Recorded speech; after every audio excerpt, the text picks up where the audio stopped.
Welcome to the revolution. Hello and welcome to Red Pill Revolution. My name is Austin Adams, and thank you very much for listening today. I appreciate it. We are going to dive right into it today. This week's episode is going to be on the Matt Walsh documentary of What is a Woman? You heard that right. We're also going to touch on Joe Rogan, who had a podcast that came out yesterday, also talking about this topic. He gave some of his opinions, talked about some wild stuff, including his friend who's a teacher, his friend's wife who's a teacher, having their child literally convince a school to put a litter box in a bathroom because they identify as a kitten. This is how crazy society has gotten. So we're going to dive into all that. There's also some Health and Human Services documents that were recently released that Joe Rogan and Tulsi Gabbard touched on, which is actually a little bit different than what they thought after I pulled up the document. And we'll walk through all of that today. But thank you so much for listening. I appreciate it so much. And welcome to the revolution.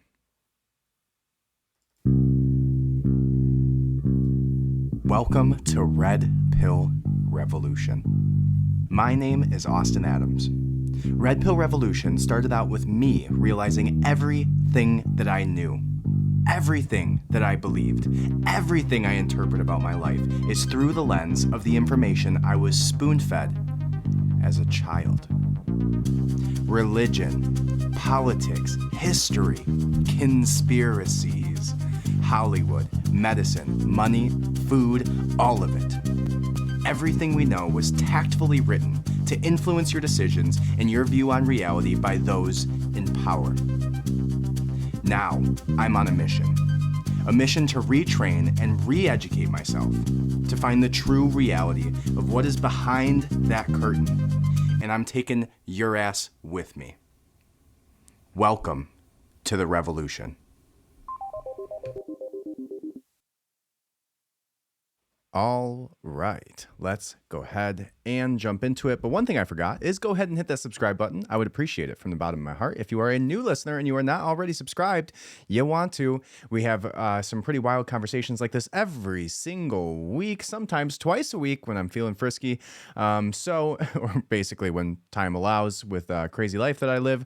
But thank you so much for listening. I truly appreciate it. Honestly, just the fact that you guys come on here, listen to this, enjoy these conversations, and engage in all of the ways that you guys do just means so much to me. So again, thank you so much for listening. I truly do appreciate it.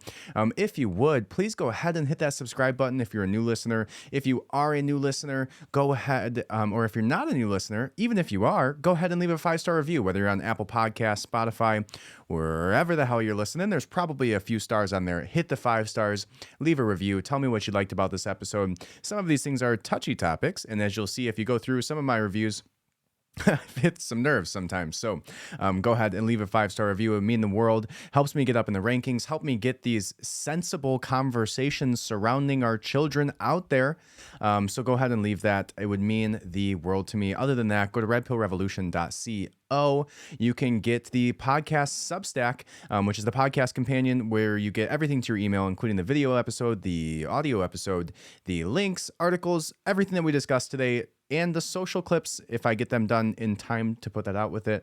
So head over to redpillrevolution.co, and there's a couple ways that you can support the podcast there as well. If you want to be a direct supporter, you can actually go to givesendgo.com/redpillrevolution and support the show directly on there. I appreciate it again from the bottom of my heart. Let's go ahead and jump into it. So today's episode is going to be on Matt Walsh's documentary, which is called What is a Woman?, which is truly the greatest title of any documentary ever, because within that single title, you can basically corner any single person and see them scrounge and start just sweating unbelievably at trying to answer that question. You know, the whole documentary about Matt Walsh.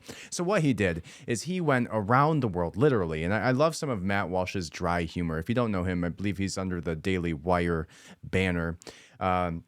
And I believe that's where this documentary was released on. But So you have to be a subscribing member, and it's worth it. If you're going to be complaining about the wokeness of Netflix and Disney and all of the social platforms and big tech companies, you got to support the good ones, right? You got to show that with your money. So go ahead, sign up for Daily Wire. They have documentaries like this. They have TV shows and movies and all this awesome stuff. So definitely recommend that. So Matt Walsh basically flies all over the country, dealing with teachers, or psychologists, psychiatrists, gender studies teachers, or professors, and then all the way to Africa, just to prove a sarcastic point about this, which I thought was hilarious. He basically flies to Africa, gets in with this tribe that's there, and starts asking them questions like, "What do you think about somebody who maybe is born a man but wants to be a woman?" And just kind of gets a bunch of weird looks from these tribe members,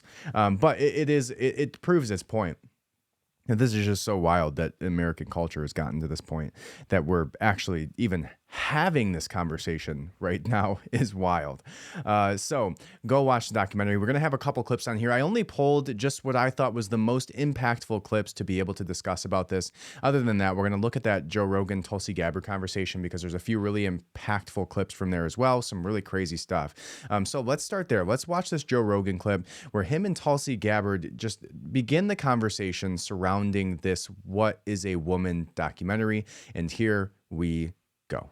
There's a chess game, and the ultimate checkmate is, what's a woman? Yeah. I mean, when you're coming to with wokeness, and you can identify as a woman, you get to use the female restroom. Like, okay, but what is it? Yeah. What's a woman? Can a man get pregnant? Yes. Okay, well, what is it? Can a biological male get pregnant? And then people panic, and they start... The people that identify as a woman are capable of being pregnant, and people that identify as a male are capable of also being pregnant. Like, what are you saying? Yeah. Say, if you identify as a woman, what are you identifying as? Like, that's the documentary, the Matt Walsh documentary. Exactly. Which is fucking amazing. And also amazing that no one's reviewing it. Mm-hmm. No one's reviewing it. That documentary is fantastic because Matt Walsh and you can only get it on the Daily Wire, I think, which is unfortunate, but I get it. I get it. The Daily Wire produced it. They want people to sign up, and they're creating this alternative platform for content. But that documentary is so good. And like I said, what I think is really important about it too is that basically he just backs every one of these people into a corner with just that one silly little, really simple conversation. And at the very end of the documentary gets an answer from his wife, which is just like the perfect, most readily available answer that any sensible person would come to when asked that question. But just to see all of these people sweat, he goes to women's marches to have these conversations, right? It's like so crazy to see women who are literally there fighting for their own rights try and justify the transgender woke ideology that is going on here when there is no such thing as women's rights. When I posted this on Truth yesterday, just a quick little thing about this, which is like there is literally no transgender rights, or there is no women's rights if there is if gender is a construct. If being a woman is basically brought down to this idea of wearing certain clothes and having your hair a certain way and your nails painted and the feeling on the inside is all it takes to be a woman, then there's no differentiating factor that allows for equality. Because and that's the biggest thing with what's going on here too, is that this is like literally an attack on womanhood, right? It's like there's no women coming into men's sports and just beating everybody down, or like literally just tearing up every record ever in college sports, like there is going on with men encroaching upon women's rights. You don't see men getting raped in the men's bathroom by women who believe they're a man. It's not happening. Where this attack is going is towards the women of our culture. And that's why you see these women at a women's march, right? A women's equality march, where Matt Walsh there is sitting there asking this question. You're sitting here marching for women's rights. Now explain to me, just so that we can, and you would think that women would just like rally around this. This is crazy. You don't get to come into my dressing room. You don't get to smash me at my swimming meet meant for women. You don't have a vagina. You don't have a uterus. You cannot bear children, right? You have higher bone density. You have higher amounts of muscle structure. You have testosterone flowing through your body, no matter how many drugs you take. It's so unfair to women. Right? It's so unfair to women, right? Men are not the ones that this attack is being taken onto and being taken out on. It's all on women. And you see these calls from like these women's marches, these, what is even the word that I'm looking for? These, all of these women's marches where people are not even talking about this. They're defending it, which is crazy. How do you even defend this? How do you defend that when you're sitting there marching for equality? Equality is not getting knocked out by a man, right? And here's the bigger question, right? We get into like the bathroom situation, and we'll see this with the furry kid where Joe Rogan talks about this in a second. But there's really a couple of situations where this really gets weird, right? The situations where it gets weird is, things like sports and things like bathrooms, right? And it's like, it seems like when you watch the documentary, it like really pisses people off when he brings up these things, but it's the most important display of what's going on here and the encroachment on women's rights. It's happening in bathrooms. It's happening in dressing rooms in high schools where there's literally in that Loudoun County situation where two independent girls were sexually assaulted by a transgender woman in separate cases. And the school literally covered for them. And then the mom even came out and said, oh, well, she should have been able to defend herself better against him. Like, it's so wild. So the two situations where you're actually getting this encroachment, the first one being bathrooms. Okay, let's break it down. Why is there separate bathrooms? Why? Why do we need separate bathrooms? If gender is a construct, we don't need separate rooms to walk into to go to the bathroom, right? Why don't we have urinals in the women's bathrooms then, right? And the reason is women need privacy. Women don't need men because there are some very creepy, aggressive, disgusting, perverted men out there, unfortunately, right? I wish we could rid them overnight, but unfortunately, those are being normalized too. But there is men who are like that, unfortunately. And time will tell you that. Go all the way back, every era ever. There's been sexual assault, rape, whatever that is, whatever you want to call it, has gone on. And that is a place where it will become very and has become very prevalent.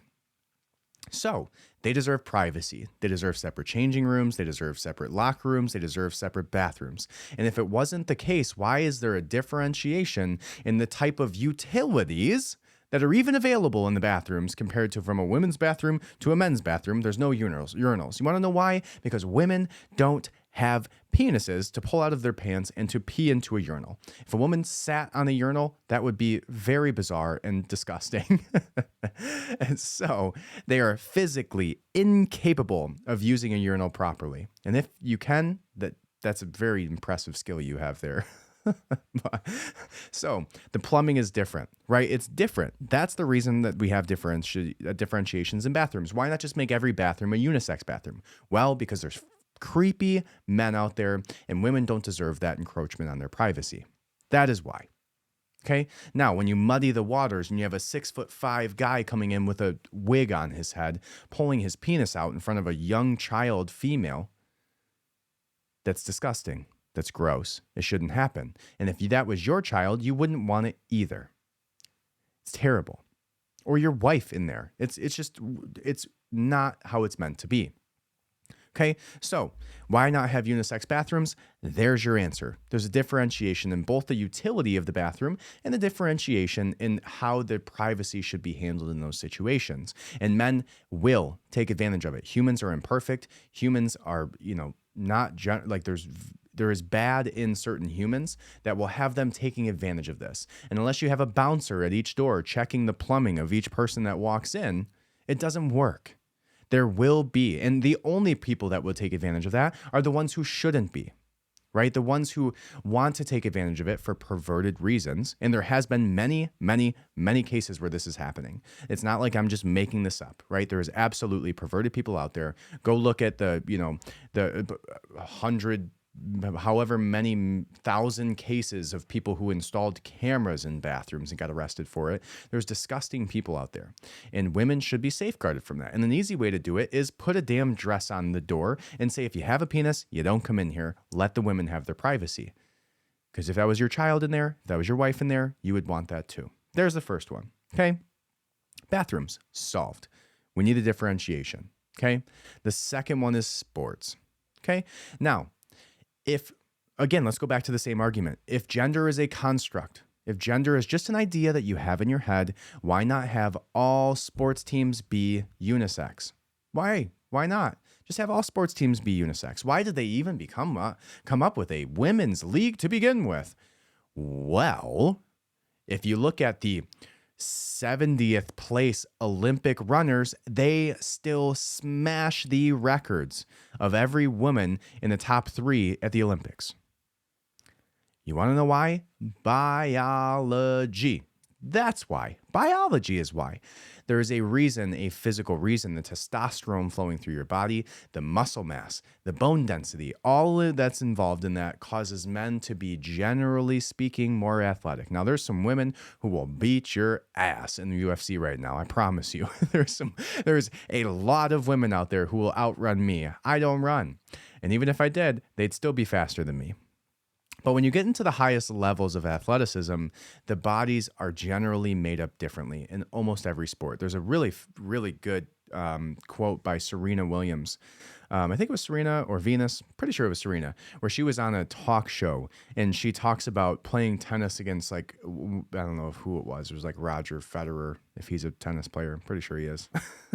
I'm not a huge proponent of tennis, but she said, it wouldn't even be fair. Like, if I go play against the number one, the 14-year-old male, I'm going to get beaten, right? And it's like, you see that, I don't know if that was the actual quote, but you see that where the women's Olympic soccer teams go play the U14 men's USA teams. The U14, the under 14-year-olds beat the women's soccer leagues. And that's nothing against women. That's just a biological fact. Now, that's not to say, again, there's some women who will beat your ass that are in the UFC right now. Guarantee it. Probably all of them, unless you train. So, that's nothing against women. That's just a biological fact. If you decided tomorrow that we're going to have unisex sports leagues, no sports leagues are going to be based on sex because sex is a construct. It's just in your brain. No reason to differentiate based on a thought in your head. Why not just have it all be the same thing, right? There's no WNBA. There's just the BA. I guess that's the NBA. There's just the NBA, right? No women's leagues. There's no Olympic, differentiations among sex or gender. You know what would happen is it would all be dominated by men.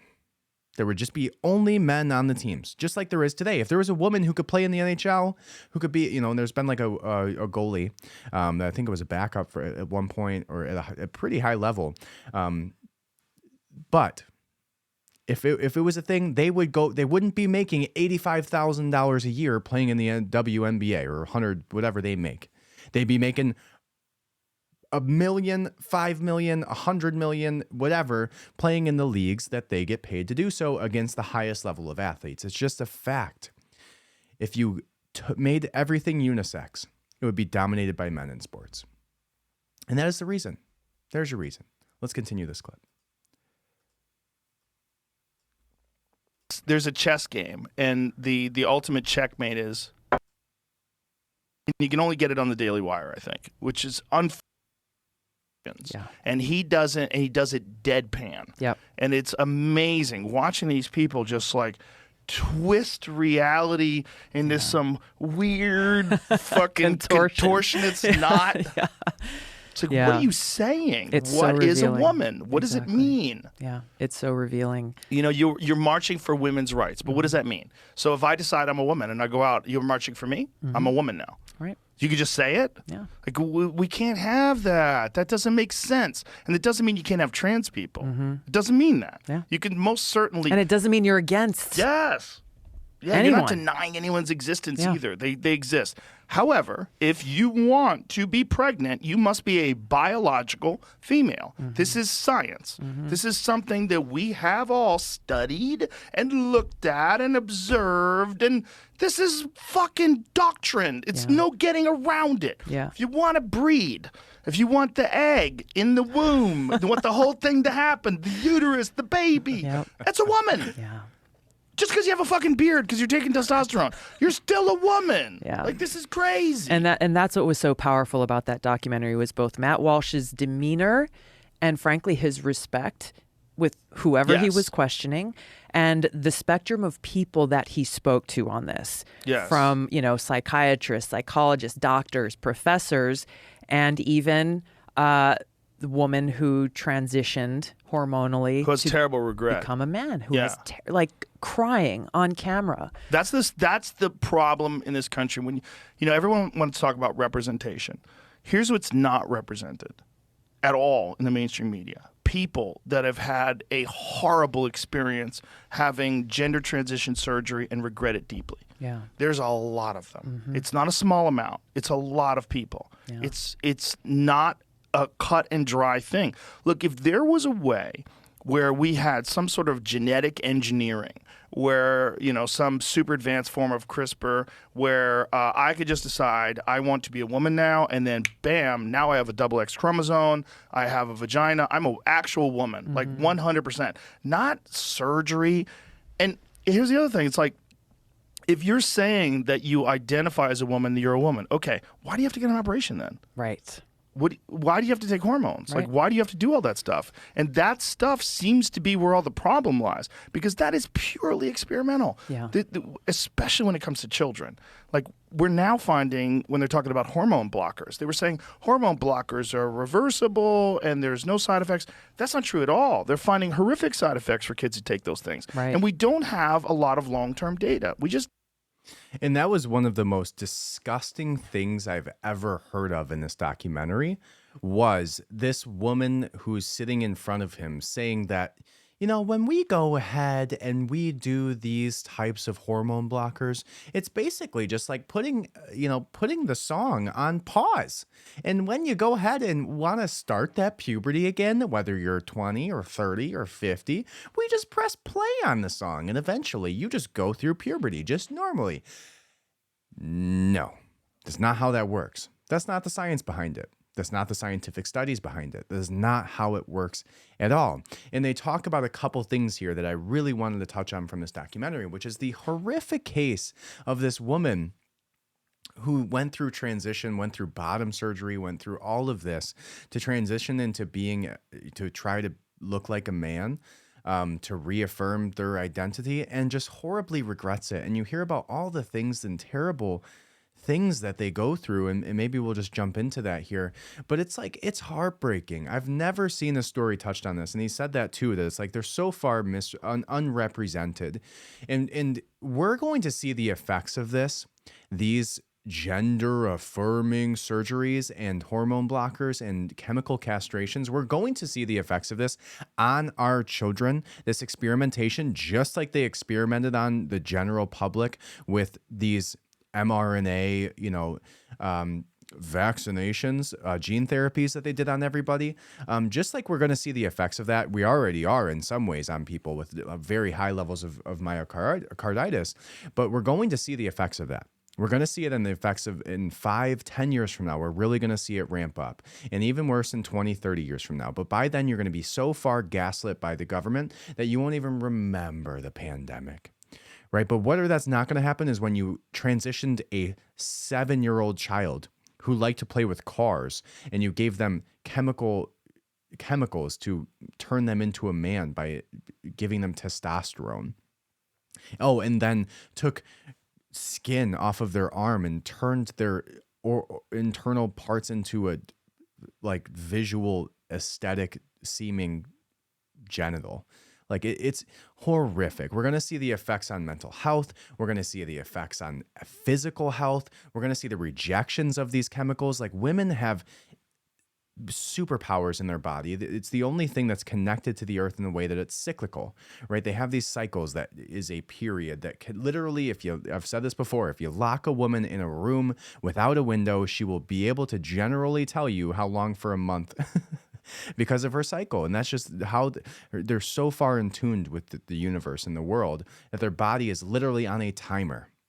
Right? They need these things to happen. There's the cycle that their body is supposed to go through. And then again, when you interject these things into that and you take away that cycle from happening, what are the implications of that? And we don't know.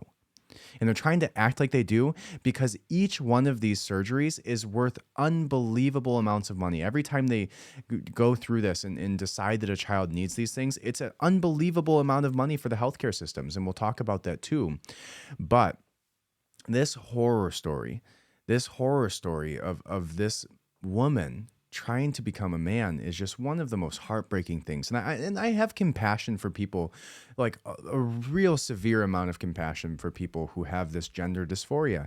I can't imagine, like I've dealt with mental health issues before. I've dealt with anxiety. I've dealt with depression. I can't imagine being so far dissociated from my body that I don't even believe that I'm a man anymore.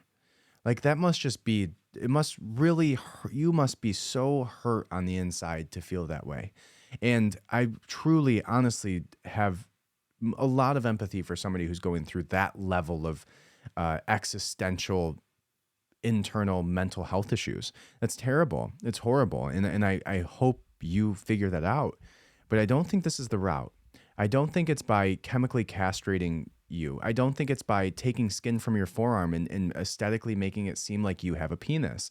I don't think it's by, stifling your puberty at 12 years old. That is only going to further the mental health issues and further arise physical issues down the road, physical health issues. That's all that's going to come of this is nobody comes to a psychiatrist with schizophrenia that believes they're being chased by purple monsters. And then the whole world has to pretend like this purple monster is actually following them so they don't feel crazy. That's literally what we're doing here. We're reaffirming a mental health issue. We're reaffirming gender dysphoria and making them feel like what they're going through, we're just curating the world in a padded way so they can experience this. And not only just experience it, because the amount of people, like there's this article that came up that shows Montgomery schools, 582% increase in reported gender non-conforming students over 2 years, data shows.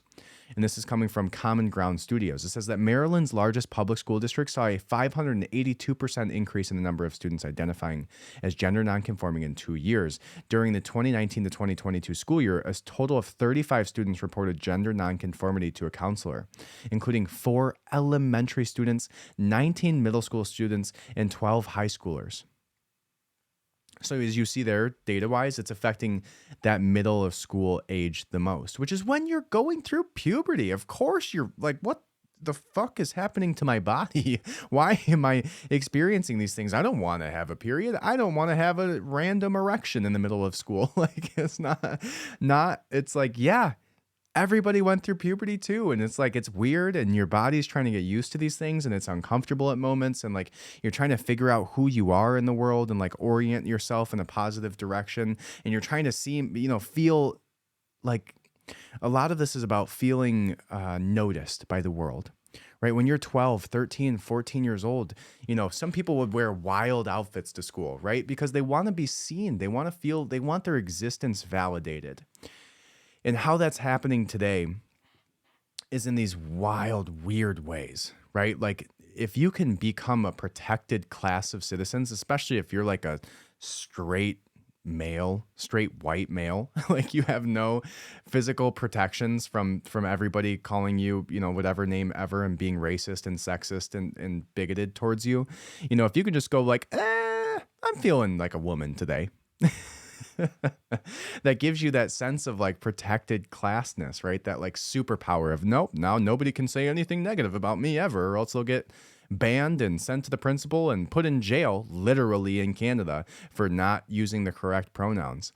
It's so crazy. And then all over middle schoolers who want to feel noticed by the world, and some who go on to high school that want the same things. And you see that in this like next clip in Joe Rogan's conversation with Tulsi Gabbard here, where you get to these like, where does this end? Because we're just beginning in this process of disidentifying ourselves as having, personalities and gender. And so let's see where this goes. When you get to the craziest parts of being trans, this is where we get to. Like, we know children are incredibly malleable. We know children are impulsive. They decide, like, there's kids, ready for this? My friend, his wife, is a school teacher. And she works at a school that had to install a litter box in the girls' room because there is a girl who's a furry who identifies as an animal. And her mother badgered the school until they agreed to put a litter box in one of the stalls. Yeah. So this girl goes into the litter room or to the girls' room and urinates or whatever. I don't know if she poops in it. That's pretty gross. You know what I mean? Like, if you could teach your cat, by the way, here's the thing. If you could teach your cat to use the toilet, you would. Mm-hmm. Okay? Yeah. Like, you don't want a box of piss in your house. It's the worst. I've had cats my whole life. It's the worst thing about having cats. You got to clean that box of piss every day. Yeah. Like, it's the greatest thing about dogs. They go outside. Like, you're a fucking human. The cat's got their humans trained. Imagine how crazy that is. You're a fucking human being, and you prefer a litter box. You want to piss into a pile of sand rather than use a bathroom that you could flush the toilet, wipe yourself like a normal person. Like, you're so crazy with what you think an animal is that not only have you said this, but you've conned the school into putting this fucking litter box. That's so wild. And that's where the shit is going, right? The whole idea behind this is just ridding the world of their identity, right? Is getting rid of who you are and making you a number. You don't have a gender. You don't have a sexual orientation. None of it's real. Everything's fluid. Everything's non-binary. You have no identity, and therefore you belong to the government. Therefore, you have no sense of self, and all you are is a human, and you're cattle with a number on you. And so that's where it gets. That's where you go. And even Matt Walsh in the documentary had somebody who identified as like a werewolf, and you see how, like, again, just how deep of mental health issues these people are dealing with is this werewolf self, crazy, weird man, woman werewolf. Basically said that, I watched a Japanese cartoon in high school, and I just thought, man, that's really me. I'm a animated werewolf with blue hair. Like, man, just something about that really resonates with me, and now I'm gonna be that for the rest of my life.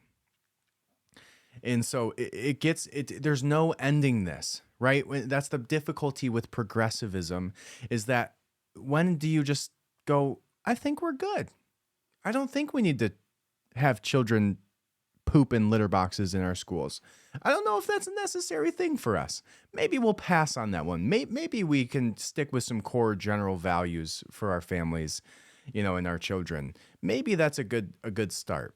Okay. Now, and when we get to this, like, Tulsi Gabbard talks about this and where she's actually wrong in this in some way, but I'll explain what she means and I'll explain where it's coming from.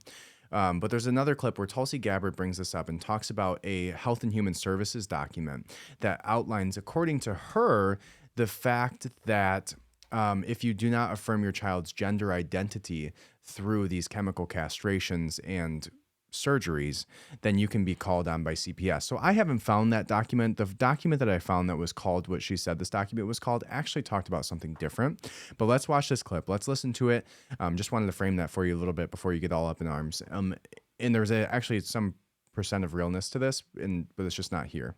So let's watch this, and then we'll talk about this too. The worst thing that, I don't know how well known this is, but I saw a brochure that the Department of Health and Human Services put out on what is gender affirming care. It basically says that if parents refuse or fail to provide this gender affirming care, then Child Protective Services will have the authority to step in and try to intervene for the sake of the child. Wow. And so when you look at So if a kid is just going through a period in their life where they decide I'm a girl or I'm a boy. Right. And the parents say, hey, let's wait until you turn 18. You might grow out of this. And the kid's like, fuck that. I'm calling Child Protective Services. Yeah. And then Homeland Security or whoever the hell it is comes in and physically forces the parents to do the bidding of the minor child. With the threat of taking your child away from you. How did anybody allow it to get this far? Like, who...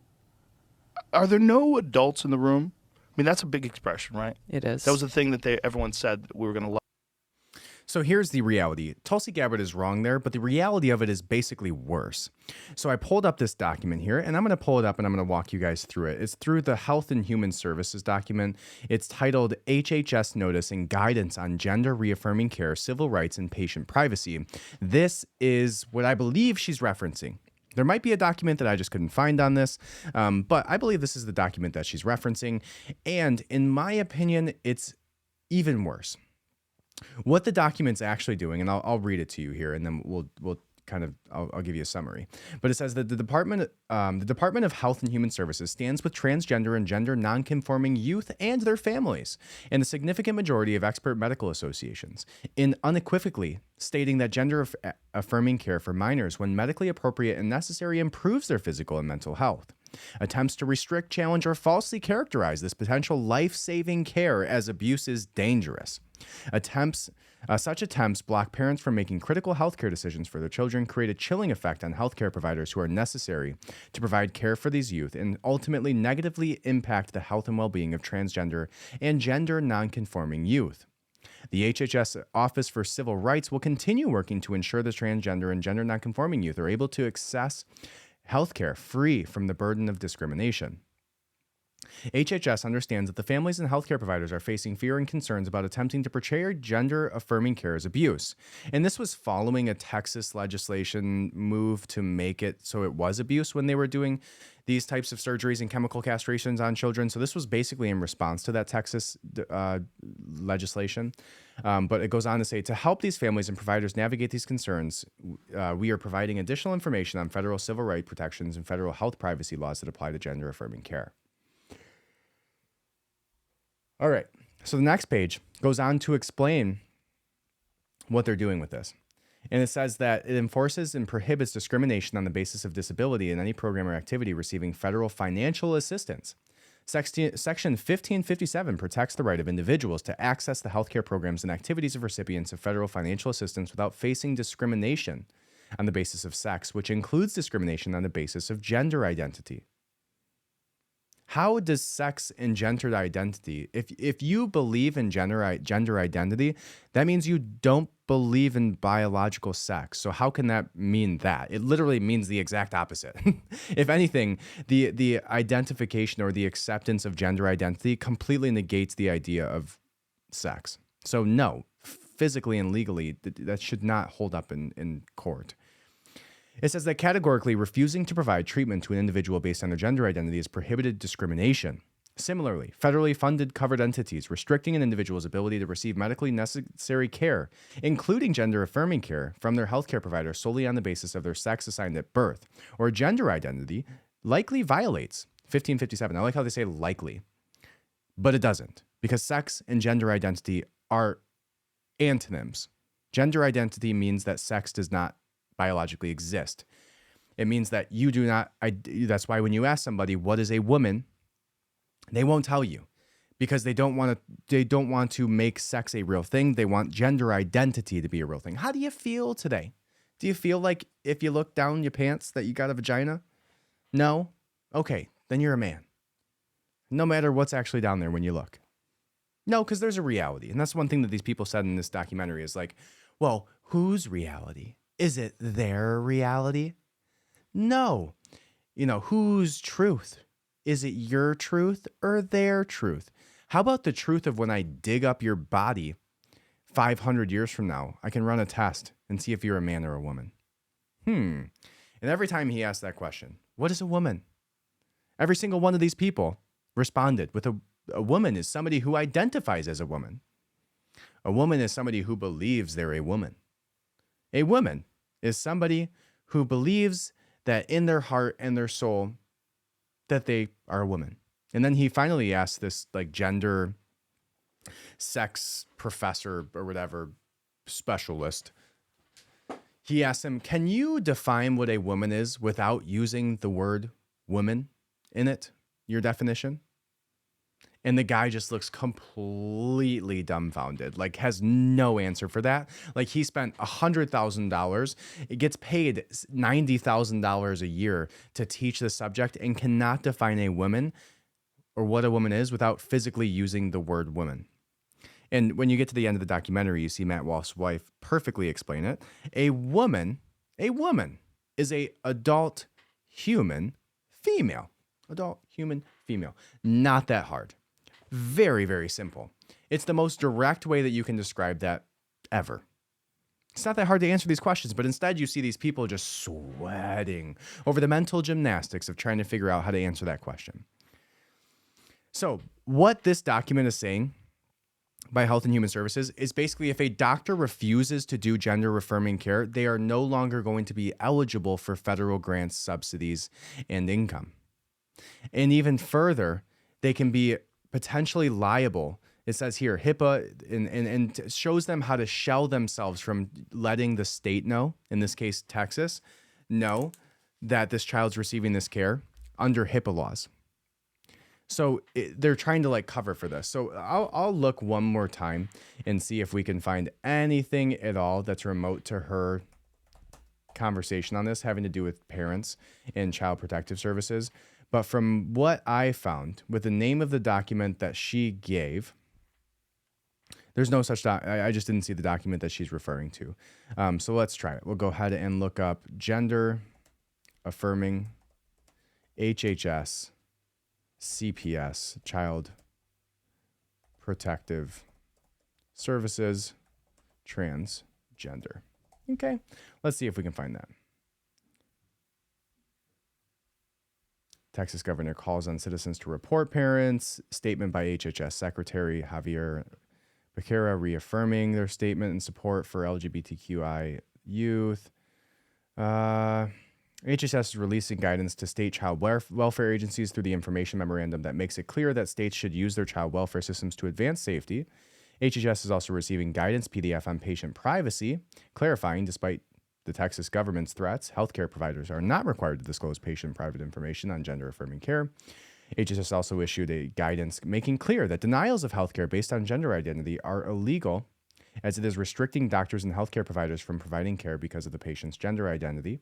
The secretary also called on HHS to explore all options to protect kids, their parents, caretakers, and families. And it will also ensure that families and healthcare providers in Texas are aware of all the resources available to them. So let's look at this one other document, which is the making clear that denials of healthcare based on gender identity are illegal. And that's the document that we just got into.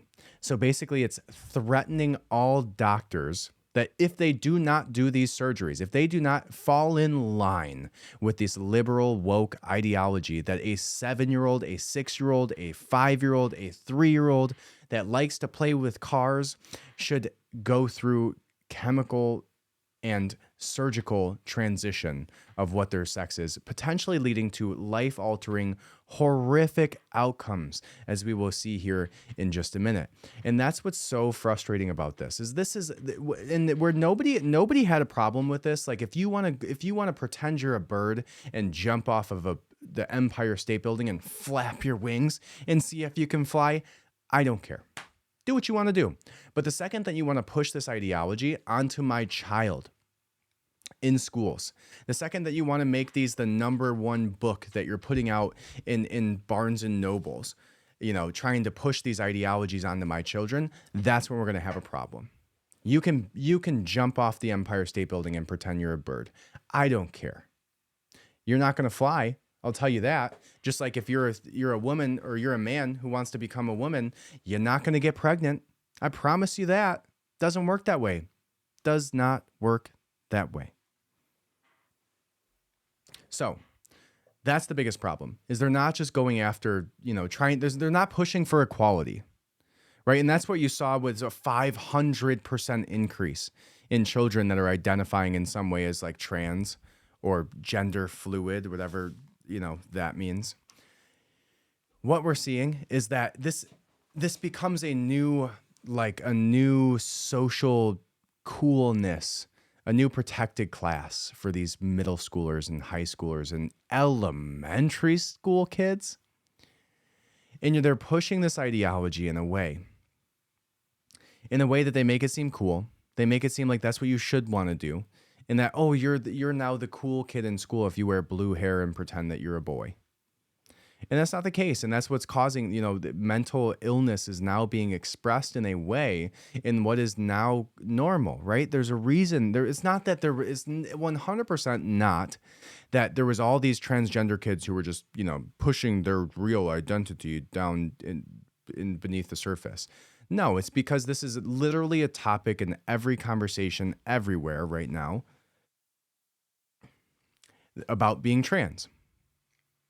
They're literally doing lap dances on 6-year-olds and all the other gross things that you see going on in these, what are these, whatever you see on the streets and in these, drag shows and all of that disgusting, things they're pushing onto children, these literal sex shows.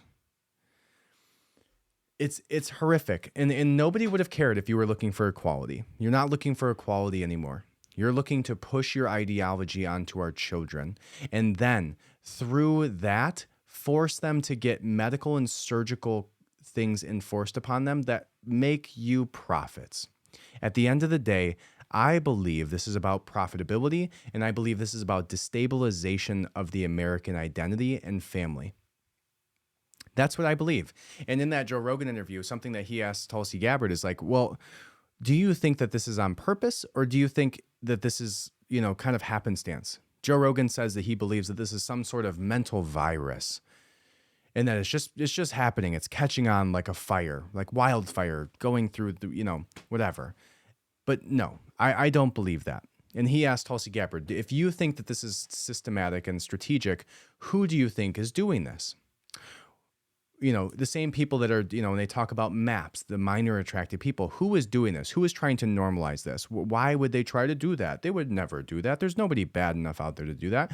I don't know. Maybe the elite pedophiles who were on Epstein's list that they still have yet to release. All of the politicians, all of the elites in Hollywood that were literally child predators. Maybe those are the ones that are trying to normalize these things. Maybe those are the ones who are trying to sexualize our children in elementary schools. Maybe those people with all the money and the wealth and the power that were flying out to islands like they're, with the, worst person in the world to do the worst things in the world to innocent children who literally cannot physically consent. Maybe those are the ones who are behind this. Maybe those are the ones pushing these ideologies through the academic societies, which is then being peddled through Hollywood. Right? All of these things are interconnected. All of it. Hollywood, academia, politics, all of it. And they're intertwined with the big money. Right? And you see that, what's going on with Disney. Disney pushing this ideology in the Baymax show where I talked about that. The transgender,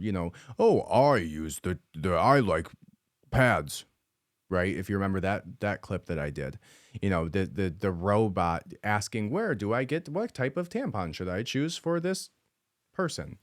And then this man with a trans shirt on in a show meant for 3 to 7-year-olds because it's on the child side of Disney says that they like to use pads, trying to disorient my child's view on identity from 3 to 7 years old. There's the Hollywood aspect of it. Then you already see the academia aspect of it. And all of the people pushing for pushing out the grants that are funding the scientific studies and research that only get published if they are in line with it they wanted to fund them for to begin with. The same people that are funding the lobbyists, the same people that are flying private jets to Epstein's Island. Those are the ones who are behind this. Absolutely, 100%. Absolutely, this is a strategic attack on the next generation and our children, to normalize pedophilia, to normalize gender dysphoria, to normalize the sexualization of our children, because they're predators. That's who I think is doing this. Absolutely, 100%. So let's see how this plays out. Let's see how these people actually get affected, because this, to me, from that documentary, was the most impactful 3 minutes or so. And hearing the story of one of these people that went through one of these horrific mental difficulties and decided to take the easy button that everybody was giving them of transitioning, thinking it was what's best in their interest, when in reality it was what was just best for the pocketbooks of the people doing the surgeries. So let's go ahead and take a look at this. When psychologists or somebody that I was in love with or whatever said that I was in the wrong body, I started to think, well, maybe I am. I'm a biological woman that medically transitioned to appear like a male through synthetic hormones and surgery. I will never be a man. Is it transphobic for me to tell the truth? Why is it that a couple hundred years from now, if you dug up my body, they're gonna go, yep, that was a woman, had babies? Can you tell me about the procedures that you had? I've had 7 surgeries. I've had 1 stress heart attack. I've had a helicopter life ride with a pulmonary embolism. I've had 17 rounds of antibiotics. I had 6 inches of hair on the inside of my urethra for 17 months. Nobody would help me, including the doctor that did this to me, because I lost my insurance. I get infections every 3 to 4 months. I'm probably not gonna live very long. Was there any real discussion of the risks and the side effects? And No, there's not. And I know that people want to think that there is, but there's not. The truth is that medical transition is experimental. We have studies that said that medical transition helps mental health with kids. They've all been retracted, modified, changed. But the only long-term study tells us 7 to 10 years is when transgender people are the most suicidal. After? After surgery. But that's transphobic to say. For the first time in history, a marginalized group has a huge dollar sign on the top of their head. We have... And you want to know how much that dollar sign is? Because this baffled me too. But first of all, like I said earlier, this is not an attack on the people who are experiencing this truthfully, right? Not the people who are jumping on this train, this trend, so that they can be a protected class and feel unique. This is talking about the people who were defined in the DSM-5 20 years ago or 15 years ago when it was designed, which is also crazy that the DSM-5 was only made in, like, I don't know, what was it, like the 70s or the 80s or like the 90s? Let's look it up. When was the DSM-5 made? Because I think it's so much earlier than like the original one that was made is so much earlier. The Diagnostic and Statistic Manual on Mental Disorders. 1952, this says. So literally for only like the last 70 years, we've been even starting to try to understand mental illness. And I think we have it totally wrong in a lot of senses. But gender dysphoria has been being treated for a very long time. And to understand that there are people who believe this and get so far into that dissociation from their body and their mental space that they feel these things. And that's very real. And I can't imagine what that must feel like to physically not even want to be in the body that you were given. I have very much empathy for those people.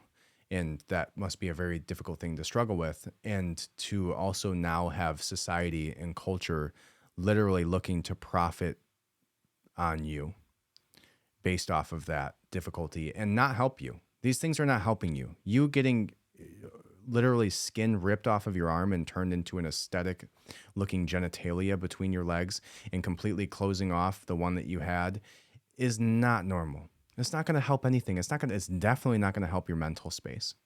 Taking testosterone treatments is not going to help your mental state. It's going to literally wreak havoc on your body's normal way of surviving, of how you were designed to deal with these things, and make your mental struggles so much worse. And like he said, 7 to 10 years after transition, medical transition, is when you see the highest rates of suicide. Not before, after. When they go, oh, well, they were just so difficult to deal with from the very beginning that they had this difficult. No, it was drugs that you gave them. It was the difficulties, like she said, oh my gosh, just horrible, horrible experience. And so here is the price tag on each one of these children's heads that they're going after for these things.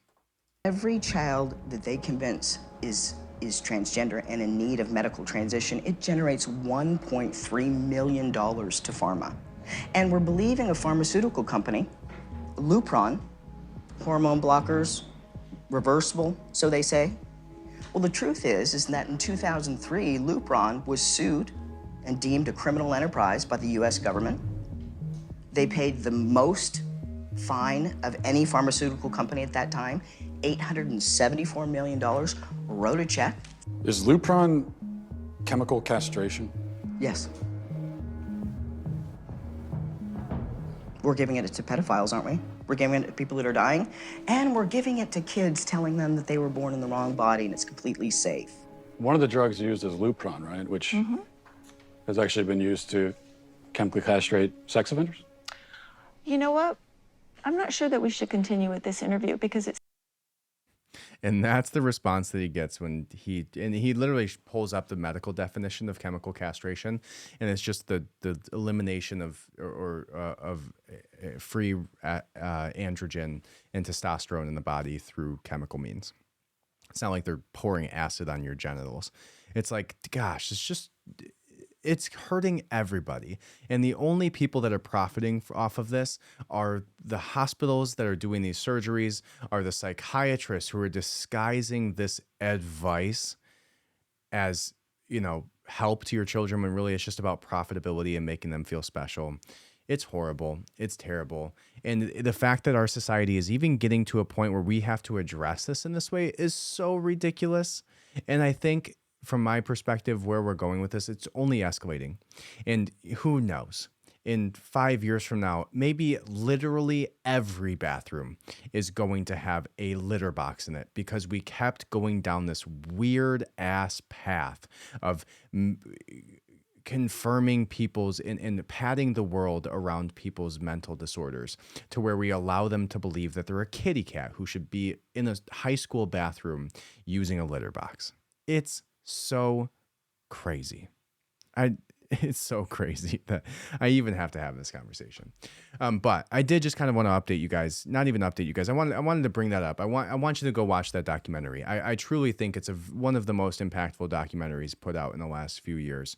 It's very well done. It's not clickbaity or any way. I appreciate his dry sarcasm, flying all the way to Africa just to prove a sarcastic point that these tribesmen would never be for this, and how crazy our society has gotten. But go watch the documentary. Go check it out. Highly, highly recommend it. And, maybe go listen to that full interview with Joe Rogan and Tulsi Gabbard was an interesting one. But anyways, this is where we're at, and I think it's important to bring up these conversations. I think it's important to identify that this is mostly an attack on women, an attack on female, empowerment and equality, and an infringement on privacy, and all of the above, and taking advantage of people in very insecure states of mental illness. It's just all horrible. And I think that we need to have these difficult conversations. And if you go look at my reviews right now, you'll see that these conversations have landed me a bad review or two in the past. So, from people who claim to be transgender and all of that. And so we need to empower the next generation. We need to let them know that this is not okay. We are not going to accept this. I am not going to accept this for my children, for your children, for our school systems, for our government to be passing legislation, for these hospitals to be continuing these things. It's all gross. It's all disgusting. And we cannot allow it to go any further. It's already gotten too far where it is, where you literally can have a cat box in a high school bathroom because some kid identifies as a kitty cat. And it only gets worse. And this is just the beginning. So, as I've said before, now is the time to do something about this. Now is the time to stand up. Don't be afraid of people speaking out and saying that you're whatever. If transphobic means not being for the taking advantage of people in mentally unstable and mental health situations, or being for sticking up for our children when they shouldn't have these sexual ideologies pushed onto them, or not normalizing pedophilia against children, then that's fine. But if you want to fight back against that, if you want to speak up about it, do it. Talk to people, have these tough conversations, and get your word out there, because the less we talk about it, the more that we shy away from these conversations in fear of whatever woke Twitter mob, whatever, coming after you. That's what they want. And that's how they win. Is just the silent majority staying quiet while the crazy ass people who want to profit off of your children's mental health issues continue to do so in the name of wokeism. So anyways, before we go ahead and leave a 5-star review. Like I said, I've gotten some people who have got on my thing there for having this very conversation and left me a 1-star review, hurting, the very thing that I work very hard on for you guys here, putting a lot of time and effort and energy into this. So if you could leave me a 5-star review, tell me what you liked about the podcast. Tell me your favorite part of the show, whatever it is. Tell me your favorite episode. I don't care. Tell me your favorite outfit I wore. I don't know how often I change it up, but tell me whatever. But I hope you have a great week. Head over to redpillrevolution.co. If you would like to donate, I put a ton of time, effort, and energy into this. I'm literally up at 11 o'clock at night, 11:15 right now doing this. I'm about to go, edit this, get the audio out there and up tomorrow for you guys. 5 a.m. So literally 6 hours from now, whatever that math is.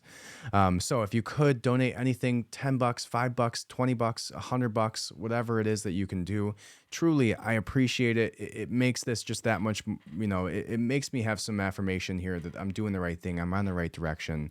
And obviously I'm putting a lot of time, effort, and energy into this when I have a career, I have children, I have family, I have a lot of things going on. So it would be helpful. That's givesendgo.com/redpillrevolution. And you can go to the website as well to sign up for the Substack, get the podcast companion. But again, I appreciate you guys so much. Thank you so much. I hope you have a wonderful week. I hope you don't run across any kitty cats in the bathroom, throwing the cat litter at you. But anyways, welcome to the revolution. Thank you.